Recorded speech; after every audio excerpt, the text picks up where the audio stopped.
Rajkot DCB police સ્ટેશનમાં જીલુભાઈ ગમારા નામના ફરિયાદી દ્વારા એક ફરિયાદ આપવામાં આવેલ, જેમાં હકીકત એવી હતી કે પાલીતાણાના બે આરોપીઓએ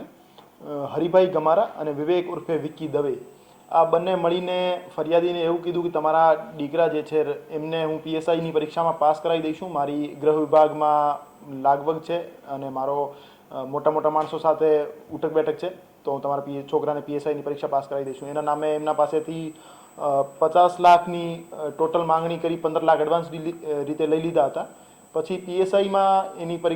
છોકરાનો નંબર નહીં આવતા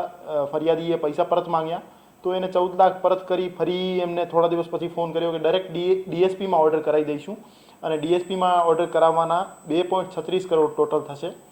તો આ રીતે ફરિયાદીના દીકરાનો ડીએસપીમાં ઓર્ડર કરાવવાની લાલચ આપી 2.36 કરોડ ફરિયાદી પાસેથી લીધા અને એમને 88 લાખ ટોટલ પરત કર્યા, અને 1.48 લાખ જે છે 1.48 લાખ ટોટલ રકમ એ એની પાસેથી છેતરી લઈ પરત નહીં કરી. તો આ બાબતે ગુનો દાખલ કરવામાં આવેલ છે અને અત્યારે તપાસ ચાલુ છે.